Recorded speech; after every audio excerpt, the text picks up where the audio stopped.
Hello बच्चों, कुछ questions देखो आज। मस्त मस्त मस्त क्वेश्चंस देखें। इधर आ जाओ। देखो, ये एक धारावाहिक चालक तार है। थोड़े से अब भाई चौथी पांचवी क्लास होगी, अब आपकी न्यूमेरिकल क्लास, तो अब थोड़े अच्छे लेवल की क्लास, अब लेवल बढ़ाएंगे अपन। इसमें आई धारा प्रवाहित है। हमें मालूम है यहां से r दूरी पर चुंबकीय क्षेत्र की तीव्रता का सूत्र क्या होता है? Mu 0 I upon 2 pi r। अनंत लंबाई का तार है, इनफाइनाइट लेंथ है इसकी, तो अनंत लंबाई के कारण चुंबकीय क्षेत्र की तीव्रता का मान आप लोग जानते हैं। अब आपसे कहा जा रहा है कि एक चालक छड़ को, ये चालक छड़ है, और इस चालक छड़ की लंबाई आपको दे रखी है। चालक छड़ की लंबाई का मान दे रखा है आपको L। इसके दो सिरे हैं भी, A और B, और इस छड़ का ये जो सिरा है, इसको P और Q लिख दूं क्या? ये P है और ये Q है, ठीक है ना? और यहां से लेकर यहां तक की इस दूरी का मान भी आपको दे रखा है, दैट इज A। ये कांस्टेंट है, ठीक है ना? और इस छड़ को इस दिशा में चलाया जा रहा है with a constant velocity V। ठीक है? क्या सवाल है? लंबे लंबे मतलब अनंत लंबे धारावाही चालक तार के समांतर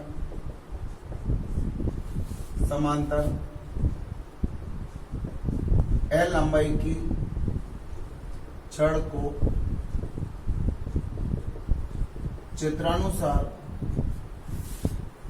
V चाल से, चित्र दिया हुआ है, चलाया जाता है। छड़ के दोनों सिरों के मध्य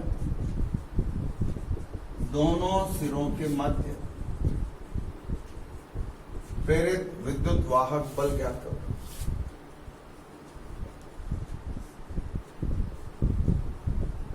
ये आपका सवाल है, ठीक है?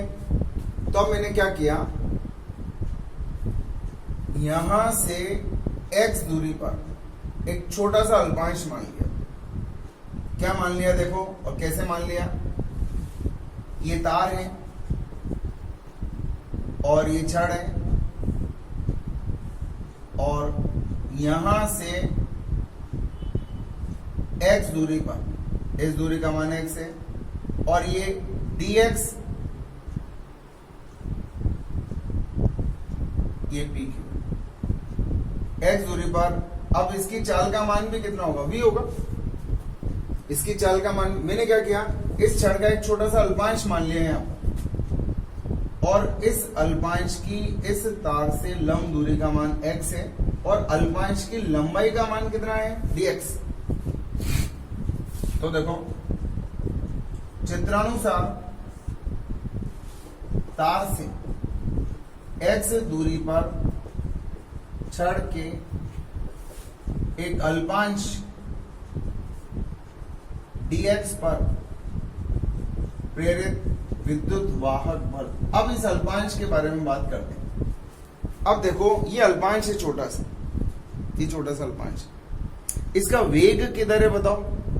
वेग है ऊपर की तरफ, ठीक है? वेग ऊपर की तरफ है, ये पक्का हो गया। और छड़ की लंबाई आपको नजर आ रही है, हालांकि छोटी सी है, लेकिन लंबाई और वेग दोनों लंबवत हैं एक दूसरे के। नहीं तो यहां देख लो, ये लंबाई है और वेग इधर है। लेकिन चुंबकीय क्षेत्र कहां है? अब चुंबकीय क्षेत्र की बारी आती है। अंगूठा धारा की दिशा में, तो ये उंगलियां चुंबकीय क्षेत्र को बताएंगी। तो यहां चुंबकीय क्षेत्र जो होगा वो किधर की तरफ होगा? किधर की तरफ हुआ? क्रॉस दिशा में, तल के लंबवत अंदर की ओर। तो अब आप देख सकते हैं क्या कि छड़ की लंबाई आपको नजर आई। देखो, ये लंबाई है, ये अल्पांश है, और ये इसका वेग है। दिख गया दोनों? क्या वेग और लंबाई दोनों एक दूसरे के लंबवत नजर आ रही है? और चुंबकीय क्षेत्र तल के लंबवत अंदर की ओर। क्या तीनों लंबवत हैं? देखो, तीनों लंबवत नजर आ रहे हैं।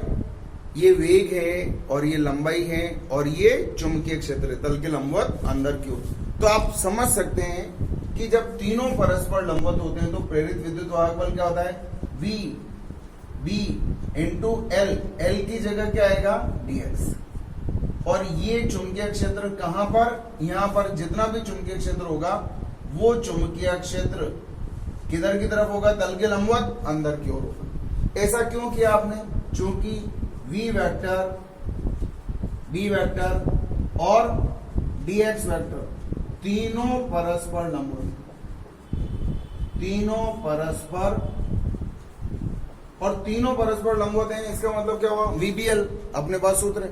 और तीनों में से कोई भी दो सदिश समांतर हुए तो एक ही दिशा में हुए तो प्रेरित विद्युत वाहक बल का मान 0।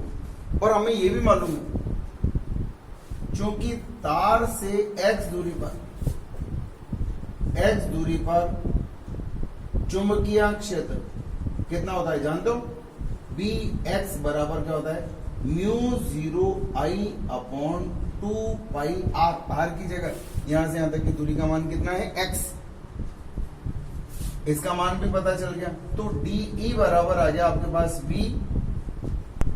μ0I/2πx into dx। समीकरण नंबर 1। इस अल्पांश पर पैदा होने वाला विद्युत वाहक बल विभवांतर पता चल गया। तो पूरी छड़ के इसके दोनों सिरों के मध्य प्रेरित विद्युत वाहक बल का मान निकाल लेंगे अपन। कैसे, अतः छड़ के दोनों सिरों P व Q के मध्य प्रेरित कुल विद्युत वाहक बल निकालना है E, P और Q के बीच। क्या करूंगा, निश्चित रूप से समाकलन करूंगा। इस अल्पांश पर पैदा होने वाला विद्युत वाहक बल निकाल लिया। अब समाकलन कर दिया मैंने इसका, देखो V μ0I/2πx into dx। V B L इसकी लंबाई का मान L। अब बात आती है x। ये अल्पांश अगर इधर होता तो x का मान कम होता। देखो अगर ये अल्पांश इधर की तरफ आएगा तो x का मान कम होता जाएगा। ये अल्पांश अगर इस किनारे पर आ जाए तो x का मान ये आएगा, यहां दिख रहा है देखो आप। अगर मैं अल्पांश यहां मान लू तो बताओ क्या होगा, इस जगह मान लू तो x का मान कितना रह जाएगा, a। और अगर इस अल्पांश को मैं इधर मानूंगा तो x का मान बढ़ता जाएगा। देखो इधर इस सिरे पर मानूंगा अगर x को, तो बताओ यहां से लेकर यहां तक की टोटल लंबाई x। बताओ अगर ये अल्पांश यहां होता तो यहां से लेकर यहां तक की टोटल लंबाई का मान कितना होता, यहां से यहां तक a और यहां से यहां तक l। तो बताओ कितना आएगा, a प्लस l। बस इसको आपको सॉल्व करना है। और आपको मालूम है क्योंकि 1/x का समाकलन x के सापेक्ष क्या होता है, log x। बताओ E P Q, P और Q के मध्य प्रेरित कुल विभवांतर का मान, जो नियत राशियां हैं, नियत वेग से चलाया जा रहा है, V को बाहर निकाल लिया। μ0I इसमें धारा का मान नियत है, अपॉन 2π ये भी नियत है। अंदर बचता है 1/x और ये dx, a और a प्लस l। 1/x का समाकलन आप लोगों को पता चली गया क्या होता है, log x। तो E P Q, पेन चलाओ, कॉपी पेन का इस्तेमाल करो, try to find out the answer. और जिसको नहीं आता है वो देख लो, μ0I/2π इंटू V, और इसका जो समाकलन होगा वो log x हो गया और a से a प्लस l। इसको सॉल्व करूंगा तो देखो μ0I V/2π और log x की जगह अपर लिमिट रख दो a प्लस l, फिर x की जगह लोअर लिमिट रख दो log a। आपको ये सूत्र भी याद होगा, log M minus log N बराबर क्या होता है, लॉग एम अपॉन एन। जानते हो log M minus log N, log M minus log N, log M minus log N, तो कैसे लिख सकते हैं, लॉग एम अपॉन एन। तो आपका फाइनल फॉर्मूला आ गया ई पी क्यू बराबर mu not I upon 2 pi into V, और ये आ गया log A plus L upon L. ये आ गया आपके पास इन दोनों के मध्य प्रेरित विद्युत वाहक बल का मान। कोई दिक्कत हो तो बोलो, मेरे हिसाब से समझ में आ जाना चाहिए, कोई ऐसी खास बात नहीं है। हो गया काम। तो इस तरह से हम इसके दोनों सिरों के मध्य प्रेरित विद्युत वाहक बल का मान ज्ञात करेंगे। हो गया, इसका स्क्रीनशॉट ले लो। चल रहा है क्या ये सही, बताओ। तो इसको हटा देता हूं। अब अगर मान लो इसी का इस्तेमाल आपको ऐसे करना हो कि छड़ की जगह अगर ये स्क्वायर दिया जाए, देखो इसी में अगर ये इसी सवाल में थोड़ा सा चेंज कर दूं,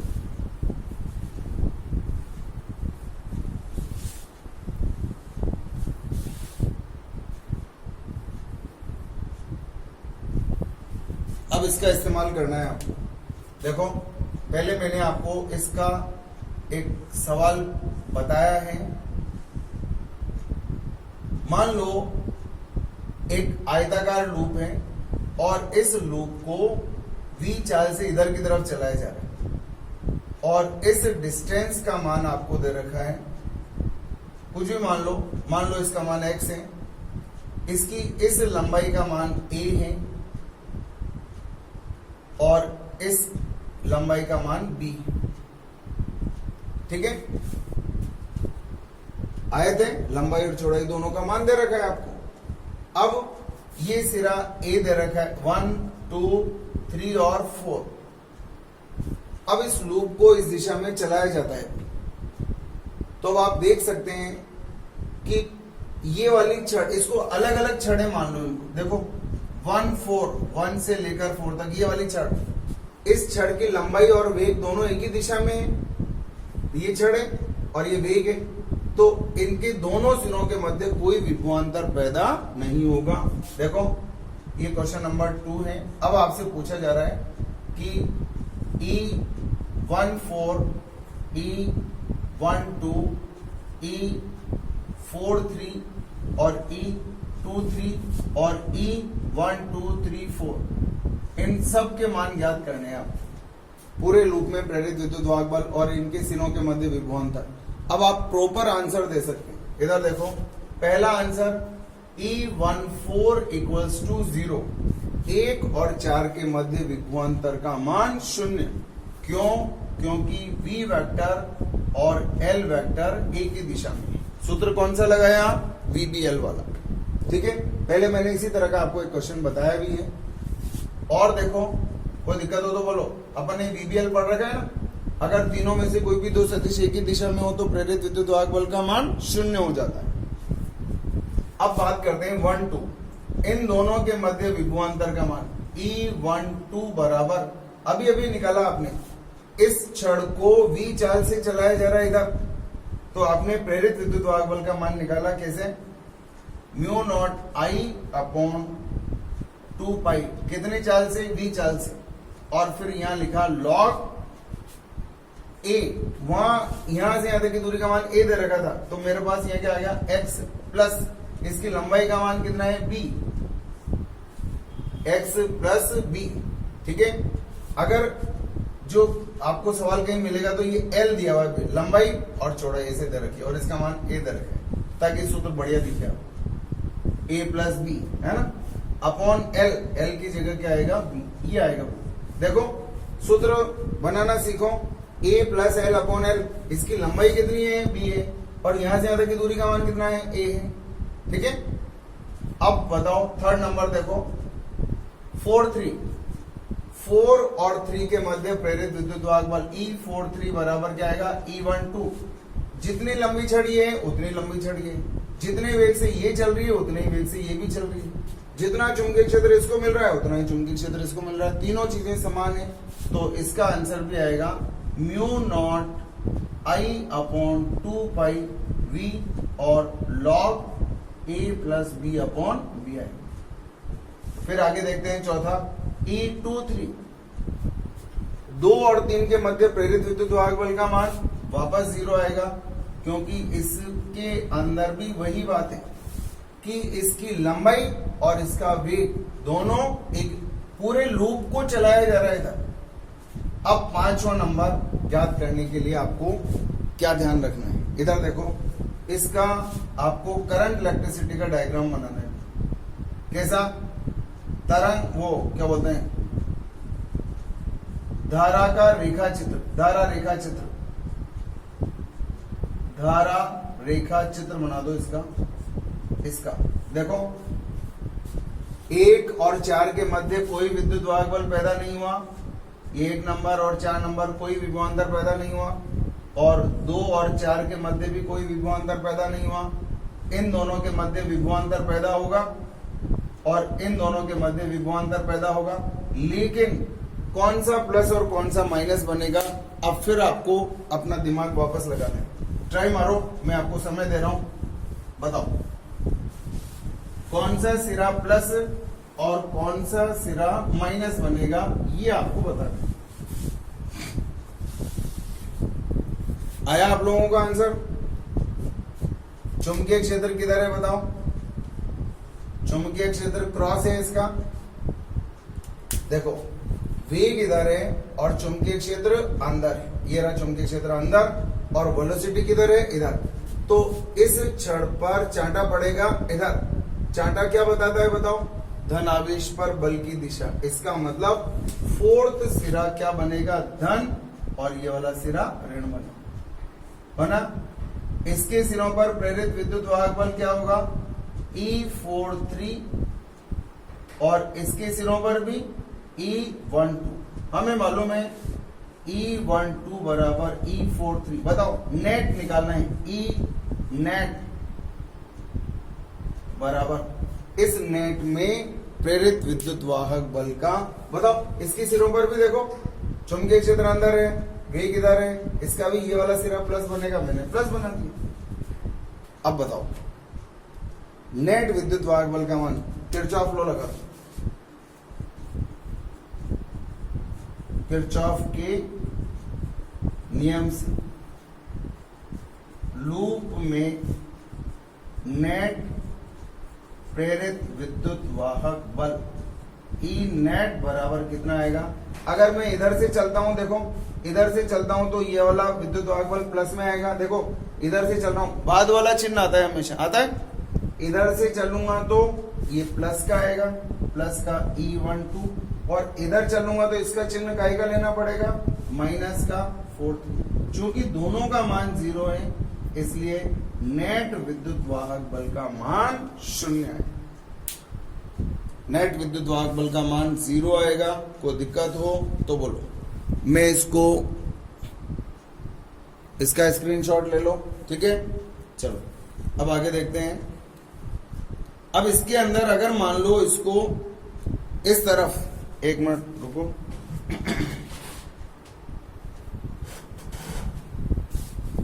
हाँ भाई एक मिनट, इसकी लिमिट्स क्या आएंगे? देखो ए से बी, बिल्कुल सही बोला उसने।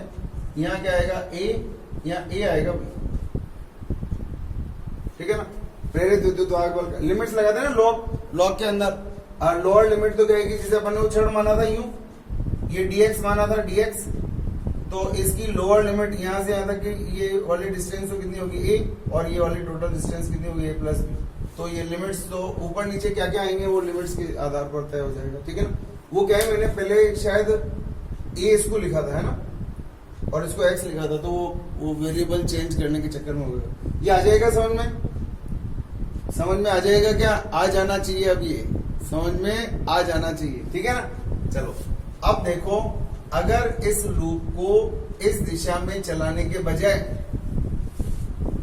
इस दिशा में दूसरी दिशा में चलाया जाए अभी तो ये आसान सवाल बता रहा हूं आपको, एक दो अच्छे क्वेश्चंस लेंगे फिर हम आसान आसान सी चीजें बता रहा हूं। अभी देखो आपसे कहा जा रहा है, इसके अंदर एक सवाल है। देखो अगर इस लूप को, एक लूप रखा है भाई आयताकार लूप, और लंबाई चौड़ाई ए और बी दे रखी है। देखो क्या है सवाल, लिख दूं पहले आपको। धारावाही चालक तार, धारावाही चालक तार एवं एक वर्गाकार लूप, वर्गाकार लूप ये अभी बना देंगे। एक ही तल में, एक ही तल में फ्रेम को ओ डैश अक्ष के सापेक्ष, इसकी एक भुजा है, अभी मैं बना देता हूं। देखो ये एक वर्गाकार फ्रेम है, स्क्वायर बना हुआ है पूरा, और इसकी भुजा तो आपको मालूम है सब बराबर होनी होनी। इसको ओ डैश मान लो, है ना, और इसका ये वाली भुजा भी ए ही आएगी, पक्का है, ये तो ए ही आनी, वर्गाकार है तो ए ही आएगी। लेकिन यहां से लेकर यहां तक इस डिस्टेंस का मान बी दे रखा है आपको, ये चित्र दिया हुआ है भी आपको, ठीक है।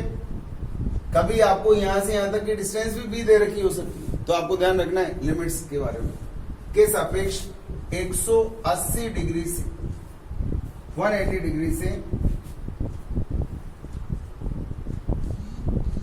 घुमा दिया जाता है। घुमा दो, कोई दिक्कत नहीं है, घुमा दिया जाता है। इस लूप में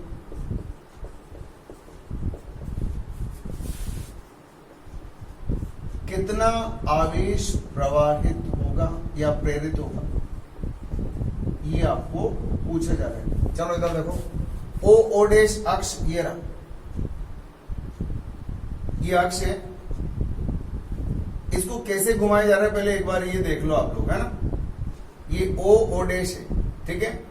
अब अगर मान लो मैं इसको घुमाऊंगा तो देखो, अगर मैं इसको घुमाऊंगा इस अक्ष के सापेक्ष तो ये यूं आ जाएगा। देखो देखो देखो देखो कैसे घुमाऊं इसको, देखो इधर, अभी ये यूं है ना, और ये ओ डैश अक्ष है, अभी यूं दिख रहा है आपको, बाद में यूं दिखेगा। 180 डिग्री से घुमाना है, देखो 180 डिग्री से घुमाना है। थोड़ी देर बाद आपको ये यहां नजर आएगा, ये ऐसे नजर आएगा। कैसे घुमा दिया मैंने इसको, ऐसे घुमा दिया, ऐसे ऐसे। अभी यहाँ है, यूं हो जाएगा बाद में। कुछ बात समझ में आई? अरे बहुत सीधा है, ये अभी यूं नजर आ रहा है, बाद में यूं हो जाएगा। तो अभी बाद में हो जाएगा, पहले अभी अपन इसकी बात कर लेते हैं। देखो सबसे पहले तो बताओ, प्रेरित आवेश का मान निकालना आता है आपको? प्रेरित आवेश का मान बहुत आसान है। तो इधर देखो, क्योंकि प्रेरित धारा का सूत्र तो हम जानते हैं, क्या होता है प्रेरित धारा का सूत्र, I बराबर E/R। और ये क्या होता है मालूम है, अपन मैग्नीट्यूड की बात करेंगे, दिशा की तो बात करते ही नहीं अपन, है ना। क्या आया बताओ, d∅dt, d∅/dt, और ये क्या हो गया 1/R। अरे E का मान होता है ना d∅dt, और इस I का मान क्या होता है जानते हो?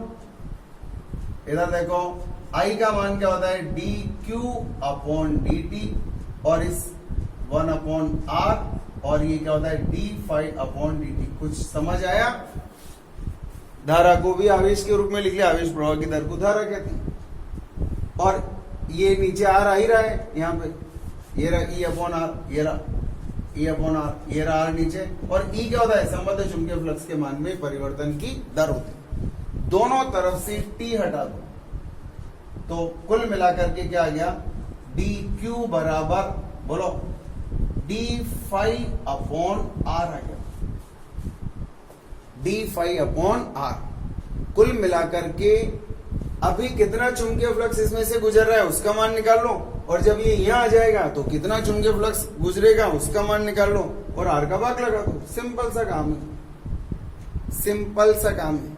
और इसके अंदर वही टेक्निक काम में लेंगे जो अभी थोड़ी देर पहले हमने ली, वही टेक्निक काम में लेंगे जो हमने जड़त्व आघूर्ण वाले चैप्टर के अंदर गुणन गतिकी के अंदर न्यूमेरिकल्स में कम से कम बता रहा हूं 50 बार काम में की। और उसके न्यूमेरिकल प्रॉब्लम्स अपन ने बहुत अच्छे लेवल की कर ही रखी है जड़त्व आघूर्ण की, आपको पता है। और नहीं कर रखी है तो अभी देखो, वापस देखो, मस्त हो गए। आपको ये समझ आना चाहिए कि मुझे इसमें करना क्या है। धारावाहिक चालक तार और वर्गाकार लूप एक ही तल में ही ओ डैश अक्ष के सापेक्ष 180 डिग्री से, अच्छा 90 से घुमाना होता तो यहां आ जाता है। अगर इसमें 90 डिग्री कर दिया जाए तो अभी तो फ्लक्स गुजरेगा, लेकिन अगर यूं कर दूंगा तो कोई फ्लक्स नहीं गुजरेगा। बाद का फ्लक्स कितना हो जाएगा? 0। तो दो सवाल है ये, मैंने 180 डिग्री से घुमा दिया इसको ताकि इसमें ज्यादा काम करना पड़ेगा आपको यहां से। और मैं दूसरा सवाल दूंगा उसमें 90 डिग्री, तो उसके अंदर जो फाइनल फ्लक्स होगा वो 0 हो जाएगा, तो आपका काम आसान हो जाएगा। ठीक है, चलो देखो, तो ये हमें मालूम है प्रेरित धारा बराबर विभवांतर बटे प्रतिरोध। अपन ने तो ओम का नियम लगाया, ये प्रेरित आवेश का मान है। ठीक है, ये आ गया इक्वेशन नंबर 1। अब देखो, अब मैंने क्या किया, यहां से देखो, मैं आपको एक चित्र और बना दूं। देखो ये रहा चित्र,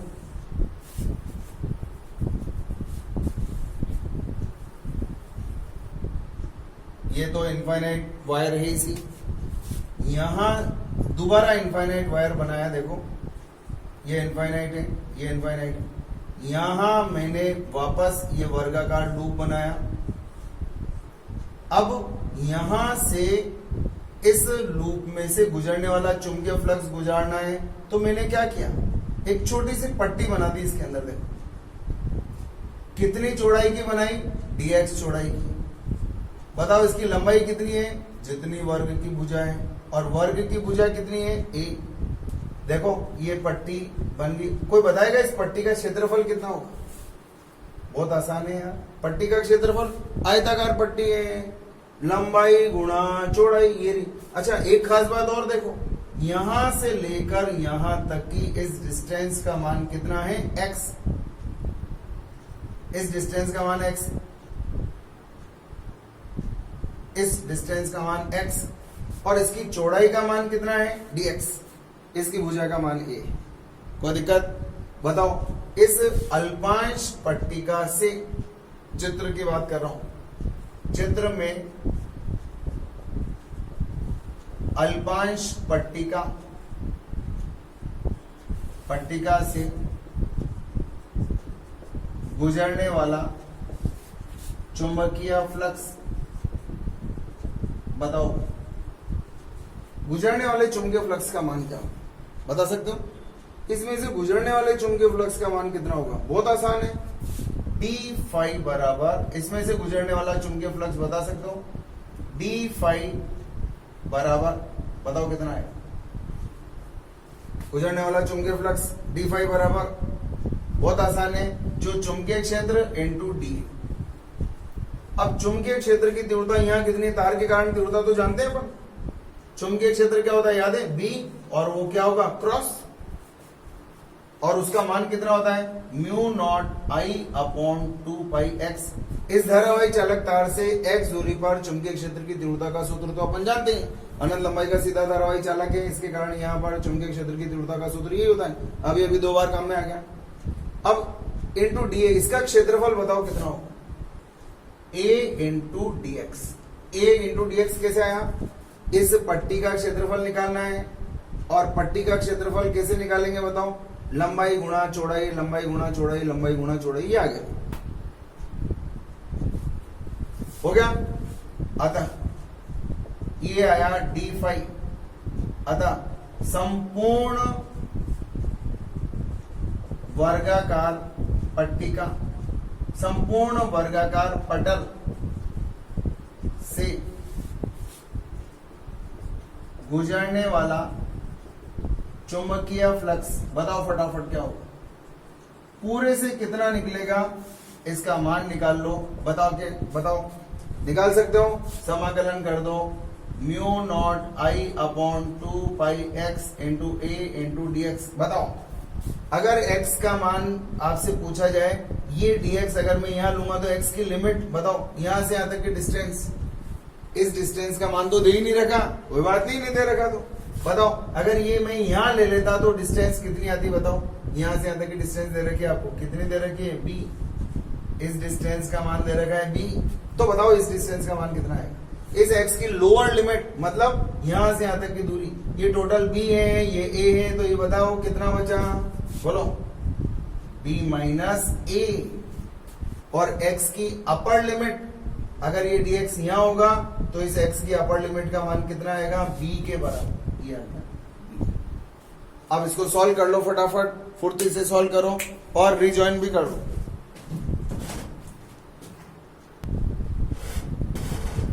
काम किया आपने इसका, अभी अभी मैंने सवाल बताया था आपको, फाई इनिशियल बराबर, इस वक्त इसमें से गुजरने वाले चुंबकीय फ्लक्स का मान आएगा mu not I upon 2 pi, और ये ए आएगा भाई ऊपर, है ना, और नीचे आएगा 1 अपॉन एक्स, और ये आएगा dx b माइनस ए, और ऊपर की लिमिट कितनी आएगी b, ये आएगा 1 अपॉन एक्स का समाकलन, अभी अभी बताया log x, अपर लिमिट कौन सी आएगी b, लोअर लिमिट कौन सी आएगी ये, करोगे सॉल्व इसको, ट्राई मार लो, अभी अभी बताया, 2 बार बताया, इसलिए अब मैं इसको लिखूंगा mu naught I A upon 2 pi, और log बोलो कितना आएगा, अपर लिमिट b, और m माइनस एन वाला फॉर्मूला लगा दूंगा, तो ये आंसर आ गया आपका b अपॉन b माइनस ए,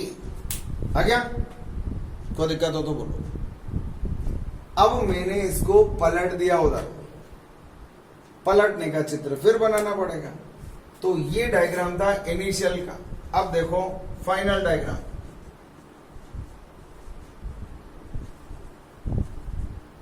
फाइनल में डायग्राम कैसे बनेगा बताओगे, देखो ये धारावाही चालक है, पलटना है ना इसको, यूं यूं पलटना है, पलटने से क्या क्या होगा बताओ, लिमिट चेंज हो जाएगी आपकी सारी, देखो अभी ये वर्गाकार लूप, अगर मैं इसको पलट दूंगा, यहाँ O है यहाँ O डैश है, अगर अभी आपसे पूछा जाए बताओ यहां से यहां तक की डिस्टेंस कितनी थी, b थी भाई, भैया b थी, ये तो b थी ना, और यहाँ ये डिस्टेंस कितनी होती है, ये a होती है। जब ये लूप इधर चला जाएगा, कुछ बात समझ में आई या नहीं आई, अब तो समझ में आना जरूरी है, बताओ अगर इस लूप को, अगर मैं इसको यूं पलट दूं, देखो इसके सापेक्ष घुमाना है, इसको यूं घुमाना है, तो अब बताओ फाइनल स्थिति में नई अवस्था में समाकलन की लिमिट्स, बस सबसे इंपॉर्टेंट चीज ये थी, बताओ नई अवस्था में समाकलन की लिमिट्स बताओ, यहां से लेकर यहां तक ये वाला सिरा कितनी दूरी पर b, और ये वाला सिरा b माइनस ए, बताओ यहां से यहां तक b है तो वहां से वहां तक कितना आएगा b प्लस ए, बस लिमिट्स का ध्यान रखना है आप।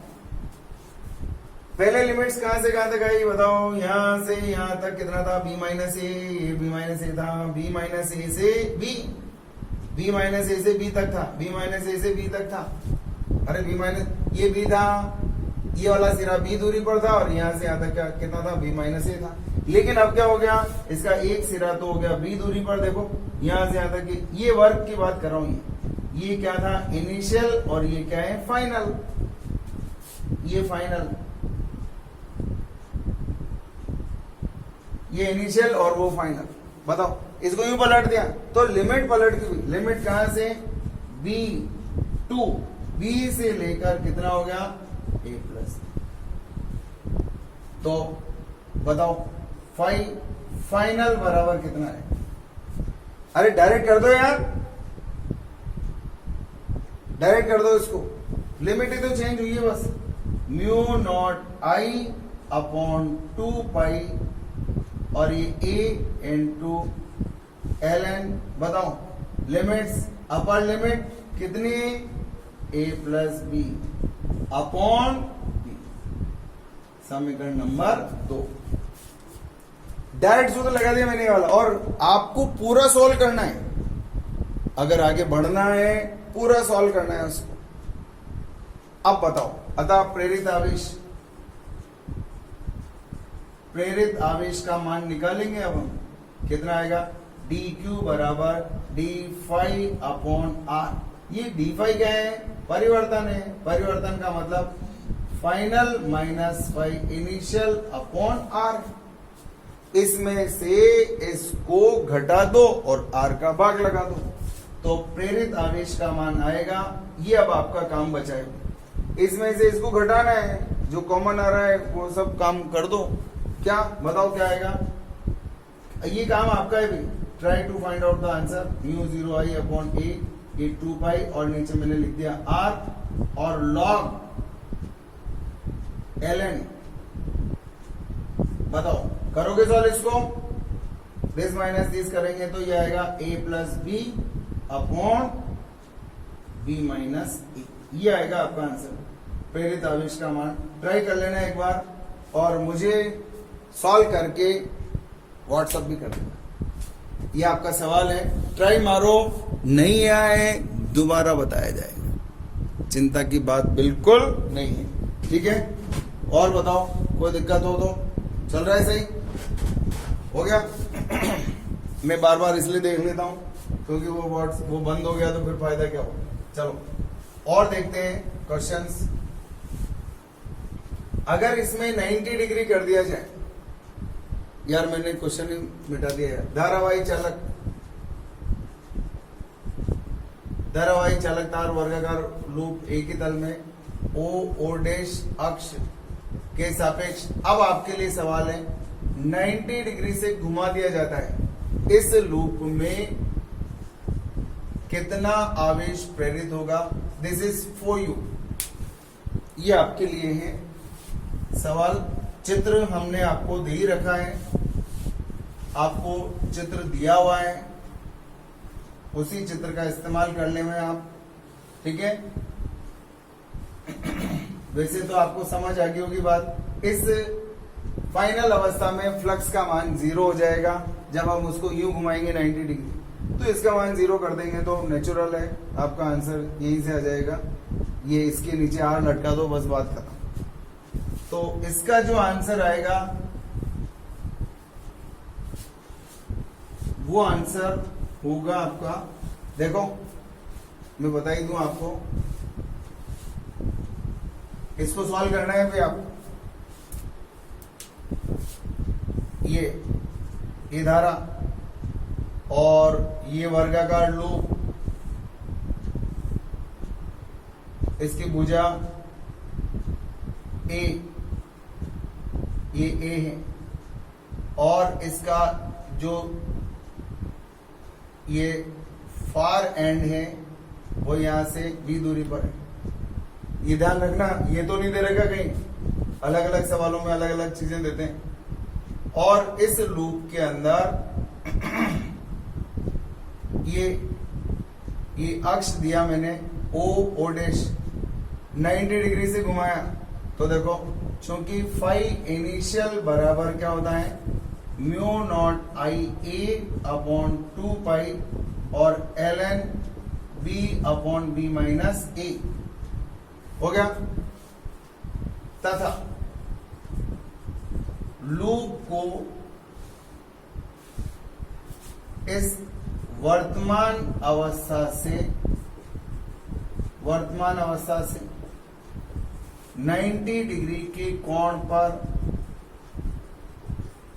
घुमा देने पर फाइनल बराबर क्या होगा, 0।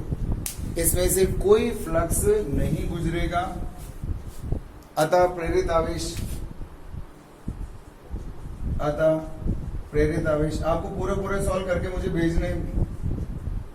प्रेरित आवेश होता है डेल्टा फाई अपॉन आर, मतलब phi final minus phi initial upon R. तो प्लस माइनस का कोई चक्कर नहीं है, आप लोग इसको जो बड़ा है उसमें से छोटे को घटा करके मैग्नीट्यूड लिखना है आपको। तो क्या आंसर आएगा बोलो। 0 माइनस मैग्नीट्यूड लिखना है mu not I A upon 2 pi ln b upon b minus A और नीचे आएगा r। तो मैग्नीट्यूड लिखना है, केवल मैग्नीट्यूड लिखना है। तो आपका आंसर आएगा mu not I A upon 2 pi r और ln b upon b minus A. ये क्वेश्चन सॉल्व करके और मुझे पोस्ट कर दें अच्छे से। इसका आप लोग चाहें तो स्क्रीनशॉट भी ले लें, ठीक है। और देखते हैं आगे, एक अन्योन्य प्रेरण का क्वेश्चन बताता हूं। ये हटा दूं, स्क्रीनशॉट अभी भेज दूंगा। क्वेश्चन आपको समझ में आ ही गया होगा क्या करना है, क्योंकि इसका बड़ा भैया पढ़ लिया अपन, ये तो छोटा भैया है। अब देखो, एक अन्योन्य प्रेरण का बहुत अच्छा क्वेश्चन है। आपसे कहा जा रहा है दो कुंडलियों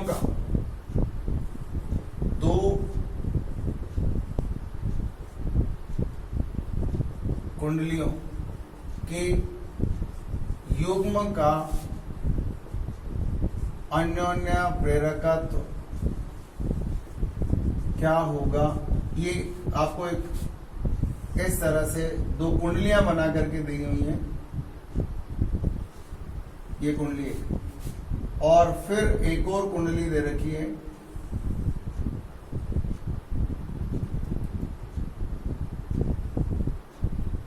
इस तरह से।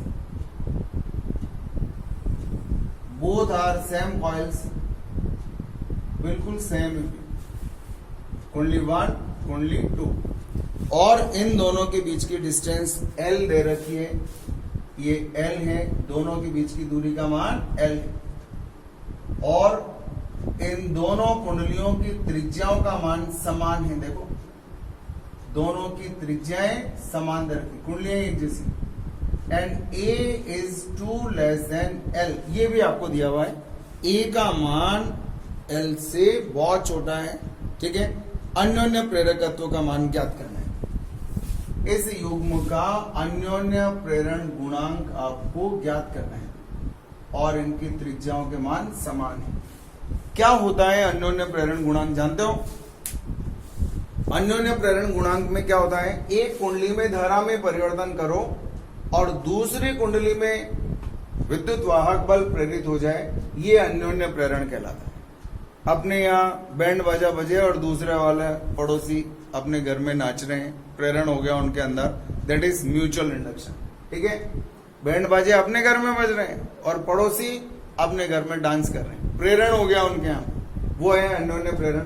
अपने यहाँ तो डांस करेंगे इसी, वो है स्व प्रेरण, और पड़ोसी डांस करे तो अन्योन्य प्रेरण, ठीक है। तो अब अन्योन्य प्रेरण इसके अंदर, तो मैंने क्या किया देखो, इस युग्म का अन्योन्य प्रेरण गुणांक ज्ञात करने के लिए मैंने क्या किया, कुंडली एक में आई धारा प्रवाहित करते हैं, किसी में भी कर लो, जिसमें धारा प्रवाहित करते हैं वो प्राथमिक कुंडली बन जाती है, और जिसमें प्रेरण होता है वो दूसरी कुंडली बन जाती है। उसमें धारा प्रवाहित करूंगा तो ये द्वितीय कुंडली और वो प्राथमिक कुंडली बन जाएगी। तो देखो, अतः युग्म का अन्योन्य प्रेरण गुणांक क्या होता है, याद है आप, M बराबर Φ2/I1, याद करो, अपने पढ़ा था, क्या पढ़ा था, याद है? क्योंकि द्वितीय कुंडली से संबद्ध चुंबकीय फ्लक्स प्राथमिक कुंडली में प्रवाहित धारा के समानुपाती होता है, और एक समानुपातिक नियतांक हमने यहां लगा दिया था, Φ2 बराबर MI1। कुछ याद आया आपको? ये हमने पढ़ा है, ये पढ़ रखा है हमने। द्वितीय कुंडली से संबद्ध चुंबकीय फ्लक्स का मान प्राथमिक कुंडली में प्रवाहित धारा के समानुपाती होता है, ये पढ़ रखा है। तो Φ2 बराबर MI1, Φ2 बराबर MI1। तो M का मान निकालना है, अन्योन्य प्रेरण गुणांक निकालना है, Φ2/I1। Φ2 द्वितीय कुंडली से संबद्ध चुंबकीय फ्लक्स, दोनों के एक एक फेरे भी, फेरों की संख्या दोनों में,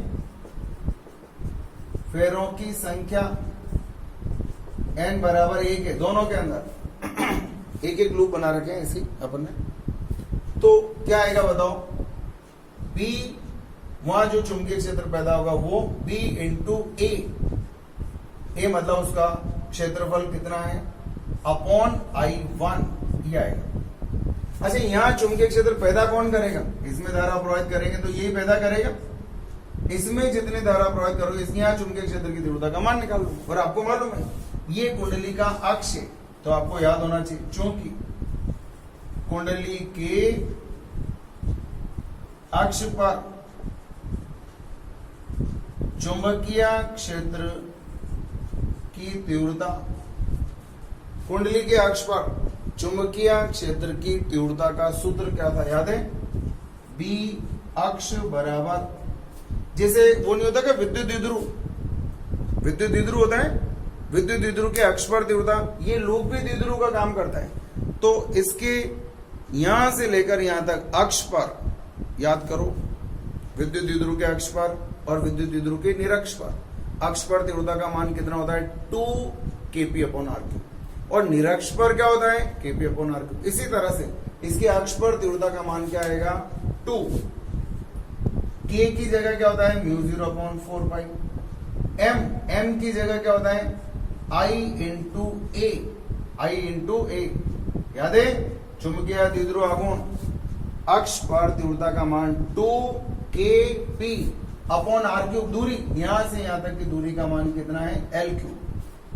वापस याद करो, विद्युत द्विध्रुव के अंदर अक्ष पर तीव्रता का सूत्र क्या पड़ा 2 kp/r3 पड़ा, और चुंबक के लिए क्या पड़ा, अक्ष पर तीव्रता का मान बताओ 2k की जगह μ0/4π होता है, इसकी जगह m होता है और इसकी जगह r3 होता है।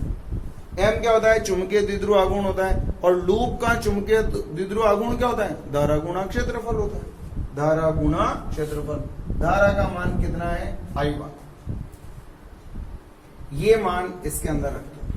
बताओ m बराबर क्या आएगा 1-2 कुंडली का, बताओ B की जगह रख दिया मैंने 2 μ0/4π I1a अपॉन l3, ये तो किसका मान रखा B का, इस B का इंटू a ये आ गया, और नीचे क्या आ गया I1। अच्छी बात क्या है I1 तो गयो, तो अन्योन्य प्रेरण गुणांक आ गया भाई आपके पास, क्या आया μ0 ये से उड़ा दो चाहो तो 2π l3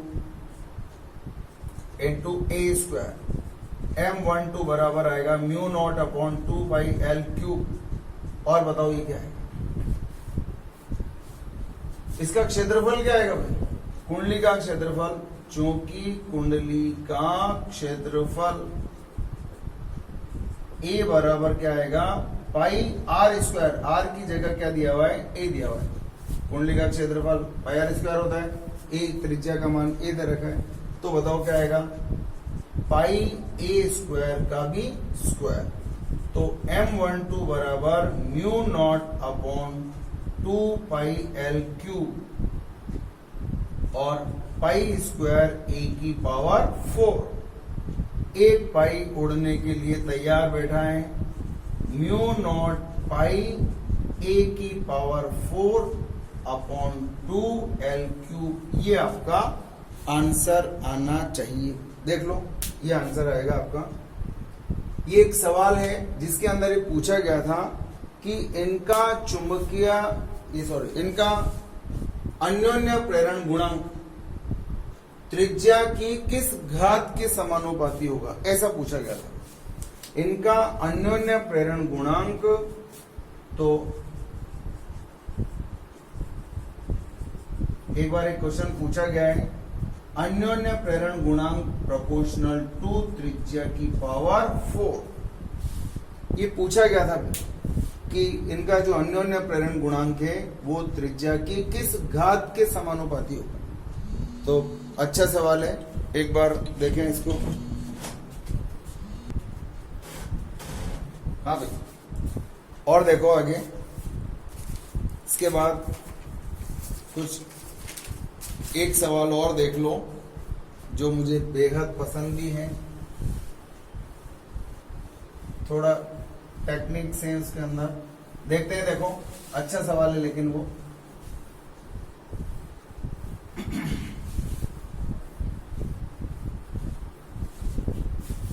लास्ट क्वेश्चन है एक। देखो आपको एक इस तरह का लूप दिया हुआ है, देखें, एक लूप छोटा और दूसरा लूप थोड़ा सा बड़ा, लेकिन ये इस तरह से दिया हुआ है, इस तरह से, इस प्रकार से ये जुड़े हुए हैं। ये दोनों लूप, दोनों वृत्ताकार लूप हैं,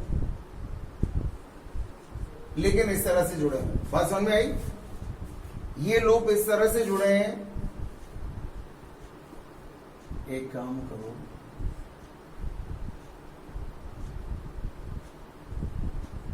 ये दोनों एक दूसरे को स्पर्श नहीं करते हैं।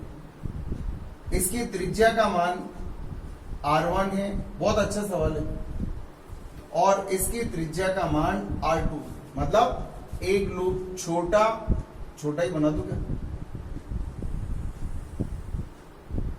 एक लूप छोटा है और एक लूप बड़ा है, लेकिन खास बात क्या है, ये दोनों लूप एक दूसरे को स्पर्श नहीं करते हैं। मतलब एक ही लूप है लेकिन वो आरटी बना रखी है इस तरह से।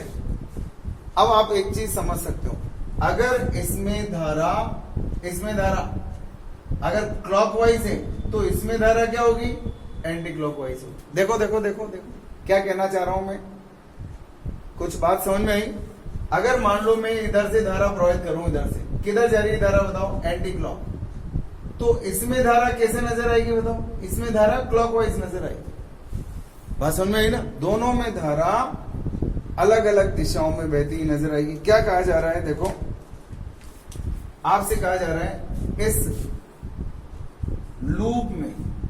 लूप में प्रेरित धारा का शिखर मान निकालना है। शिखर का मतलब जानते हो? शिखर मान ज्ञात करो जब यहां एक चुंबकीय क्षेत्र दिया हुआ है आपको, and the magnetic field is in cross direction, जबकि बी क्रॉस का मतलब जानते हो? तल के लंबवत अंदर की ओर। इसका मान दे रखा है B0 cos ओमेगा टी, ये चुंबकीय क्षेत्र की तीव्रता का मान है। R1 बराबर 10 सेंटीमीटर, R2 बराबर 20 सेंटीमीटर, B0 इस शिखर मान को दे रखा है 20 मिली टेस्ला, और ओमेगा का मान दे रखा है 100 पाई, मात्रक समझिए आप, रेडियन पर सेकंड, और सिग्मा एकांक लंबाई का प्रतिरोध, एकांक लंबाई का प्रतिरोध सिग्मा बराबर दे रखा है 0.1 ओम प्रति मीटर, ये दे रखा है। और लूप में प्रेरित विद्युत वाहक बल का मान आपको ज्ञात करना है। ठीक है, सीधा सवाल है, टफ नहीं है, लेकिन एक छोटी सी बात है जिसका ध्यान रखेंगे तो बहुत सीधा लगेगा। क्या निकालना है? प्रेरित धारा का शिखर मान ज्ञात करना। पहले प्रेरित धारा निकालते हैं, जो साइन और कॉस के आगे जो मान लिखा होता है शिखर मान होता है, अपन ने अल्टरनेटिंग करंट के अंदर पढ़ा है, और इसीलिए अब ये सवाल हमारे लिए इंपॉर्टेंट हो गया। ठीक है, चलो देखते हैं। हमें मालूम है चूंकि प्रेरित धारा I बराबर क्या होता है? I बराबर होता है E/R। मैग्नीट्यूड की बात कर रहे हैं अपन, थ्रूआउट केवल मैग्नीट्यूड की बात कर रहे हैं, तो ये आएगा 1/R, और E का मान क्या होता है? d∅/dt होता है 1/R इंटू d/dt, और ये फाई क्या होता है? B इंटू A होता है। फाई क्या होता है? B into A, phi B into A होता है ना? बोलो कोई दिक्कत है? अब देखो, इसका क्षेत्रफल अलग है, इसका क्षेत्रफल अलग है, दोनों का क्षेत्रफल अलग है और दोनों उल्टे जुड़े हुए हैं। उल्टे का मतलब एक में क्लॉकवाइज धारा होगी तो दूसरे में एंटी क्लॉकवाइज धारा होगी। देख लो, अगर इसमें क्लॉकवाइज मानूंगा तो इसमें धारा एंटी क्लॉकवाइज होगी। तो कुल मिलाकर के दोनों लूप में जो धाराएं पैदा होंगी एक दूसरे का विरोध करेंगे। तो आप देख सकते हैं चूंकि दोनों लूपों में प्रेरित धाराएं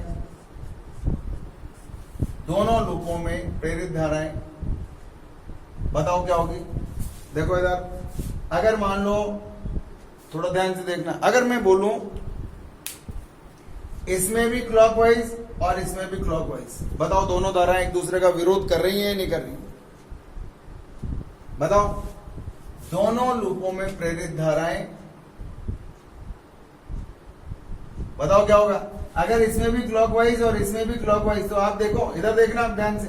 मान लो इधर कितनी धारा जा रही है, मान लो I1, और इधर कितनी धारा जा रही है, मान लो ये I1 है, ये इसमें धारा I1 है और इसमें I2 है। अब देखो आप, ये दोनों धाराएं एक दूसरे का विरोध कर रही हैं। कैसे? देखो, ये धारा जाएगी इधर और ये धारा जाएगी इधर, दोनों में। अगर मान लो मैं बोलूं क्रॉस का मान बढ़ाओ, अगर क्रॉस बढ़ेगा तो क्या प्रेरित होगा? डॉट का मतलब क्या होता है? Anti clock. अगर क्रॉस का मान घटेगा तो बताओ। अगर मैं बोलूं यहां जिस चुंबकीय क्षेत्र में रखे हैं क्रॉस का मान लगातार घट रहा है, तो बताओ प्रेरण का होगा? क्रॉस का होगा। लेंज क्या कहता है? लेंज कहता है घट रहा है तो सपोर्ट कर दो यार, सपोर्ट कर दो। क्रॉस का मतलब क्लॉकवाइज, इसमें भी क्लॉकवाइज, इसमें भी क्लॉक, लेकिन दोनों में क्लॉकवाइज तो है, हम थोड़ी मना कर रहे हैं। लेकिन देखो, ये वाली धारा देखो इधर जाएगी और ये वाली धारा इधर आएगी, तो दोनों एक दूसरे का विरोध कर रही है। दोनों लूपों में प्रेरित धाराएं एक दूसरे के विपरीत दिशा में, एक दूसरे के विपरीत होंगी। अतः नेट धारा, बताओ नेट धारा I नेट बराबर क्या आएगा? I2 माइनस I1, बहुत अच्छे से समझने का विषय है। अब I2 का, ये धारा का मान है, मान रख दो, बताओ क्या आएगा? मान रख दो I2 का मान 1 अपॉन उसका प्रतिरोध R2 आएगा, d अपॉन dt, b चुंबकीय क्षेत्र दोनों के लिए समान है, इनटू a, उसका A2, उसका जो भी क्षेत्रफल होगा रख दूंगा। I1 का मान बोलो 1 upon R2 d upon dt और b इंटू A1 आएगा, ये आएगा। अब देखो, दोनों के अंदर जो चीजें हैं उनके मान रख दो, सॉल्व कर लो। अब प्रतिरोध निकालना है आपको मालूम है प्रतिरोध क्या होगा? प्रतिरोध क्या होता है? चूंकि एकांक लंबाई का प्रतिरोध कितना है? सिग्मा बराबर 0.1 ओम प्रति मीटर। अतः बताओ इसकी लंबाई कितनी होगी और इसकी लंबाई कितनी होगी? निकाल सकते हो? दोनों की लंबाइयां निकाल सकते हैं। इसकी लंबाई कितनी आएगी? 2πr1, इसकी लंबाई कितनी आएगी? 2πr2। तो R1 इसका प्रतिरोध कितना आएगा? इस लूप का बहुत आसान है। एकांक लंबाई का प्रतिरोध इतना है तो इसकी लंबाई का मान, लंबाई मतलब परिधि का मान कितना होता है? 2πr। तो ये आएगा 2πr1 इंटू सिग्मा, और R2 का मान क्या आएगा? 2πr2 into sigma. तो R1 और R2 के मान तो मैंने आपको ये यहां से बता दी, ठीक है। अब A1 बताओ, A1 इस लूप का क्षेत्रफल कितना आएगा? पाई R1 स्क्वायर, और A2 उस लूप का क्षेत्रफल कितना आएगा? पाई R2 स्क्वायर, और B के मान भी रख दो। करें सॉल्व अब इसको, चलो 1 अपॉन R2 का मान रखो 2πr2 into sigma d upon dt।